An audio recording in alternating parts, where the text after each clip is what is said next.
नमस्कार, मैं हूं प्रवीण और आप देख रहे हैं इंडिया टाइम 24 न्यूज। कहते हैं लहरों से डरकर नौका पार नहीं होती और कोशिश करने वालों की कभी हार नहीं होती। इसका जीता जागता उदाहरण पत्रकारों के संगठन प्रहरी ने दिया है, जिसकी कोशिशों के बाद द्वारका में डीडीए की हजारों करोड़ की जमीन पर कब्जा होने से बच गया। कुछ दिन पहले द्वारका के सेक्टर 14 में स्थित विकास मॉल ने डीडीए की करोड़ों की जमीन पर अतिक्रमण कर लिया था। वहां कंक्रीट के फर्श बिछा दिए गए थे क्योंकि मॉल जमीन का इस्तेमाल कॉमर्शियल स्तर पर करना चाहता था। इस पूरे घटनाक्रम के बाद पत्रकारों के संगठन प्रहरी ने कुछ संस्थाओं के साथ मिलकर डीडीए के कमजोर सिस्टम के खिलाफ आवाज उठाई, ज्ञापन दिए, धरना प्रदर्शन किए, जिसका असर भी हुआ और मेहनत रंग लाई। डीडीए ने मॉल के अतिक्रमण से वो जमीन छुटा ली। ये तस्वीरें देखकर आपका सीना गर्व से चौड़ा हो जाना चाहिए कि आपके शहर के पत्रकारों के प्रयास से जनता की जमीन से अतिक्रमण हटाया गया है। इस जमीन का इस्तेमाल अब बच्चों के लिए पार्क या अन्य पब्लिक फैसिलिटी के लिए किया जा सकता है। इस संबंध में इंडिया टाइम 24 न्यूज के डायरेक्टर ने क्या कहा, जरा सुनिए। मैं प्रहरी संस्था को बहुत बहुत बधाई देना चाहता हूं और उनकी जो कामयाबी है उस पर भी बहुत बहुत बधाई देना चाहता हूं। और मैं चाहता हूं कि ऐसे ही हमारा मीडिया, हमारा सारा एकजुट होकर अगर काम करेगा तो हम आगे और अच्छे काम कर पाएंगे। उनको फिर दोबारा एक बार बहुत बहुत बधाई। ये तो बहुत बड़ी जीत है। तो डीडीए को भी हमारा पत्रकारों का आभार व्यक्त करना चाहिए कि डीडीए को इतनी बड़ी ज़मीन वापस मिली है।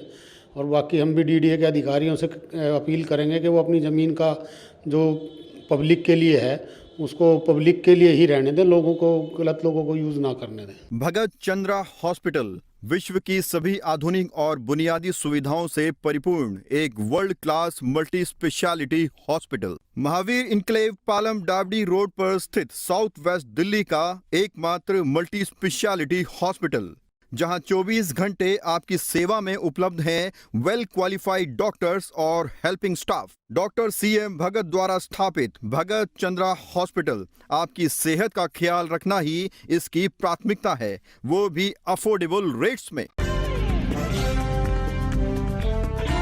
प्रहरी की सफलता के बाद एडीआरएफ के वाइस प्रेसिडेंट रोविन सिंह ने क्या कहा, अब जरा सुनिए। देखिए, क्या है कि वेगस मॉल के पास में जो ग्रीन एरिया था उस पे पिछले 5 या 6 सालों से एक तरह का कब्ज़ा था या इंक्रोचमेंट, आप कोई भी वर्ड यूज़ कर सकते हैं, वो था और जो हटाया नहीं जा रहा था किसी भी तरह से। उसमें डीडीए के अधिकारियों की संलिप्तता साफ तौर पे साबित हो रही थी। इस विषय पे मैंने और हमारे मित्र हैं शोभित चौहान, हम लोगों ने इसके ऊपर काफ़ी काम किया था। प्रहरी संस्था ने और तमाम जो हमारे प्रहरी के जो मित्र लोग हैं, जो मेंबर्स हैं, उन लोगों ने भी इस मामले को बहुत ही ज़ोर शोर से उठाया था। उसके बाद प्रहरी ने प्रदर्शन भी किया। उस प्रदर्शन के बाद आज जो ये रिज़ल्ट आया है जिसमें डीडीए की टीम पहुंची है, ये इस बात को साबित करती है कि हम लोग जो बात कर रहे थे, जो दावा कर रहे थे, वो सही था, कहीं कोई गलत नहीं था। यही काम पहले हो जाता। इसमें इतने सारी डीडीए के अधिकारियों की भी बेइज्जती हुई, लोग आए अपना धरना प्रदर्शन किए। इसका मतलब लोकतंत्र कहने के लिए है, वास्तव में लोकतंत्र के बहाने इन लोग के ऊपर में जब तक जनता अपना पूरा जोर दबाव नहीं डालती, ये लोग जागते नहीं हैं। ये डीडीए का भ्रष्टाचार था और जो सामने आया और अपने भ्रष्टाचार को छुपाने के लिए कार्रवाई। चलिए, आज डीडीए वहाँ तोड़ने पहुंची है। 60% इलाका तो वेगास मॉल के जो संचालक हैं उन्होंने स्वयं खाली कर दिया था। आज बचा हुआ 30-40% था, उसको ये तोड़ने गए हैं। मैं एक सवाल पूछता हूँ डीडीए के अधिकारियों से, लैंड खाली करने से क्या जिन अधिकारियों ने वो कब्जा करवाया उनके दामन के दाग धुल गए? देखिए, आज डीडीए के द्वारा जो कार्रवाई की गई, ये कार्रवाई बहुत पहले होनी चाहिए थी और वेगास मॉल प्रशासन के द्वारा कार्यवाही शुरू कर दी गई थी पिछले कुछ रोज़ पे, जबकि हमारा प्रदर्शन हुआ डीडीए पे, उसके बाद से ये कार्यवाही शुरू थी। आज डीडीए ने स्वयं जाके, डीडीए के अधिकारियों ने वहाँ पे ये कार्यवाही की है, इसके लिए मैं उन्हें धन्यवाद देता हूँ। लेकिन बहुत देर से की है और ये कब्जे होने क्यों दे गए, ये भी एक बड़ा सवाल है।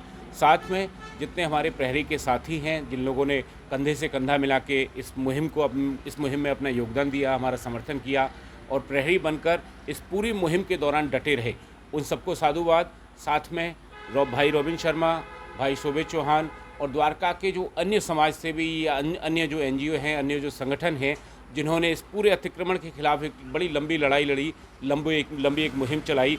बाद में उस मुहिम को जो आवाज़ है वो प्रहरी ने भी दी। उन सब का भी मैं बहुत बहुत धन्यवाद करता हूँ। प्रहरी संगठन की ये बड़ी कामयाबी बताई जा रही है, जिसका जश्न नए साल पर द्वारका की तमाम संस्थाएं सामूहिक रूप से मिलकर मनाएंगी। इस खबर में फिलहाल इतना ही। देश और दुनिया की तमाम खबरों के लिए आप बने रहिए हमारे साथ और देखते रहिए इंडिया टाइम 24 न्यूज। नमस्कार। खबरों से खबरदार रहने के लिए चैनल को सब्सक्राइब करें और प्रेस करें बेल आइकन।